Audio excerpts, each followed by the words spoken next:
Ndị be anyị daalụnụ, geenụ ntị ka unu nụrụ akọmọnụ mama Ada na mama Chiamaka ka ọ n'ụlọ ụka ụnyaahụ. Ọ bụ ezie na fakọrọ ọnụ n'ụlọ ụka, nke ọnụ n'ụlọ ụka adịrọ mma, mana o nwere ihe mmụta dịkwa n'ọnụ ahụ fakọrọ. Ọnụ niile a na-akọ ị ga-amụtalịrị ihe. Geenụ ntị ka unu nụ. Ndewonu. Chineke, ndị be anyị, Igbo anyị abịa. Ụmụnne, ụka ka anyị si gbasa ya, ụka ka anyị si gbasa obele ma nụọ ọgụ n'ụlọ ụka. Arịze Chukwu, ọkwa maka Chukwu ka anyị ejiri nụ ọgụ n'ụlọ ụka. Kedu ihe na-eme?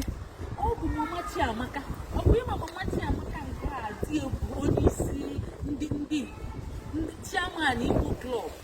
Ọ bụkwa ya na-eke emume ara kịta, ọ na-aka emume ara. Chineke, ịma ihe mere, ịma na anyị na-alụ Igbo language police. Ọ sị na ọ bụ onye isi ndị Igbo, dị egwu chairman. Ịma ihe o ma ewe m iwe, ịma ihe o ma ewe m iwe, ihe o ma ewe m iwe bụ na ịka wigi ogburu, wigi ya na ụwa niile, wigi ya dịka gịnị ti na tona. Ọ na-ahụ ka wigi ogbu gị, ọ bụrụ sọsọ na ọ bụ nnukwu wigi, o wee kwulie wee kpụkwasịcha ụmụaka ya niile. O ji ụmụaka ise, nwaanyị na-atọ na ụmụ nwoke na-abụ, ụmụaka ise. Ịma ihe o mee, o kpukwelu wigi a kpụkwasị ụmụ nwaanyị ya niile na ụmụ obere ụmụaka racha ụka. Okpuru wigi kpụkwasịba ha wee kechaa ụmụ nwoke isi, wee nyechafe iyori ntị n'ihu.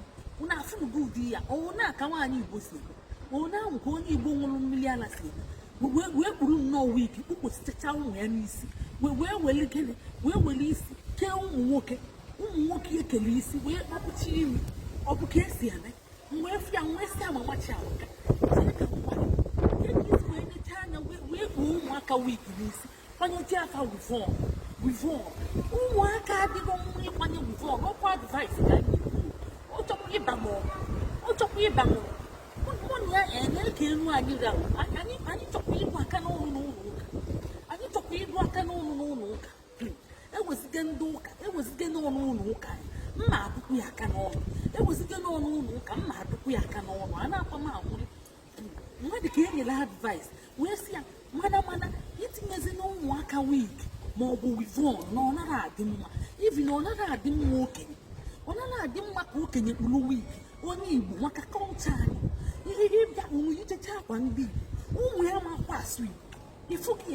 Ọ bụ oyi akwa ndị Igbo sọsọ isi agụ ka ya na di ya ma Igbo. Ọ bịa ichecha isi agụ fa na-eshi eke ukwu na-aga, fa eyiri aka, fa eyiri nnukwute aka na-akpụ na-ekele m na fa bụ ndị Igbo na fa ma eme Igbo, mana ụmụ fa ma akwa asụ Igbo. Ndị a na-asị na fa na-emechi ama Igbo Club, ụmụ fa ma akwa asụ Igbo. Ọ bụ ogodi ka nrapụgodi nke ahụ. Ihe nna-achị nkwu bụ na ụmụaka adịrọ mma ka erie fa wivon. Ọ bụgodi okenye ifuru ka o wee sị mụpụ ebe a, mụ nwa bụ ụbịam ọnụ ntụ m egotenwu wivon. Nnọọ iwe na-ewe m na m egotenwuro wivon. Ihe a ka ọ na-akọkwanụ m n'ọnụ. M wee sị asị m n'iru pụ ebe a, biko si m n'iru pụ ebe a. Nke bụ na m egotenwuro wivon, egotenwu m wivon nọ na m anaghị ala ike ya. Ịchọ nwere dazun butele gị Brazilian hair, Peruvian hair. Enwere m ọtụtụ Brazilian hair na Peruvian hair. No na manara like ya. Okom just dị m nanye m ego 500 euros ka ndekwegoro ihe n'ofu nri ntụrapụ ya. Nsipụ ya na Peruvian, n'igwe n'ofu nri ntụrapụ ya. Mbọsị ka nsikwara ya nọ nke China hair. Osi m ọkwa ka anyị bụ ofu nri ka ntụrapụ ya. Ona ka wivon mụra. Ịchọ nsi mama Chiamaka, ịchọ mbutele gị wivon Peruvian ma Brazilian ma Chinese ma nke ọbụla ịchọrọ, mbutele gị nwere dazun butele gị. Na ụda na-adị mma, ọ naghị adị mma n'isi mmadụ. Anyị bụ ndị Igbo, anyị kwesịrị ndị na-eke isi owu, na-eke isi aka, na-eke Bob Marley, na-eke ihe eji wee mara anyị, na-epromote language anyị. And ọ na-adịkwa mma ifuru isi ya nke kịta. Ọ bụ natural hair, ọ bụ natural hair. Ifuru ka ọ dị, ihe a bụ natural hair. Ifuru ka ndị ka bebi, ifuru ka ndị ka bebi. Ị ga-akpụchicha wivon a ị na-ekwu, ị dị ka agadi nwaanyị akara nka. Ịkpụchicha wivon ị dị ka agadi nwaanyị akara nka, ị dị ka mama ịkpa, ị dị ka agadi nwaanyị ndị ọcha. Ndị niile na-ekpu wivon fa kala nka gwụgwụ. Ọ bụ sign of nka ka mmadụ ji ekpu wivon.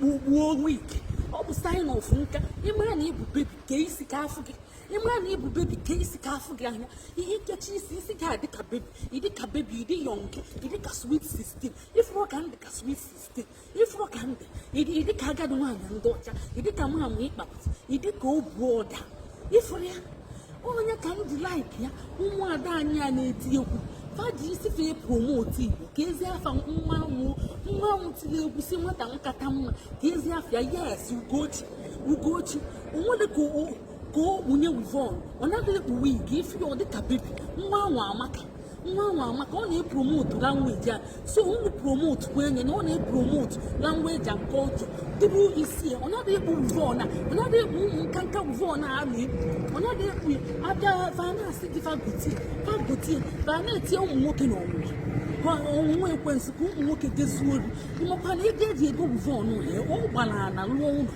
eme ụmụ nwaanyị a na-etinye difa na ọnwụnwa ekwensu ifugo ndị ụjọka ikpuchi enyi ka nka so o nwekwara nwaada ọzọ na-etikwa egwu be anyị o nwere ka ezi afịa kedu afa nwaada ahụ na-eti egwu na-eti nri ndị Igbo na-asọ mụ omenala Igbo na-asọ mụ ka ezi nwaada ahụ ka nchetakwa afịa ka ncheta ada Igbo Chinaza ife ya ọkwa ọ na-eke isi ifuru ka o si adị ka bebi ọ na-adị ka ọkara nka ifuru ya ọkwa ifuru ndị niile na-ekpu wig unu akaala ọ bụrụ na ikpu wivon n'isi ikaala ọ bụrụ na mamachi amaka ịkago ibulie dokwasị ụmụ gị ike na ụmụ gị ndị nwoke isi fatolite ọ bụrụ futbọla ka onye ahụ ya jiri aka ya ka onwe isi ọ bụrụ onye iro musician ka onye ahụ ya jiri aka ya kpọpụ onwe enyi ke nke bụ ịkpọpụ ụmụazị enyi ke nke bụ ike ụmụ nwoke isi ke nke bụ ikpunye ụmụaka okirikiri ụmụaka wivon ịmakwa ihe mamachi amaka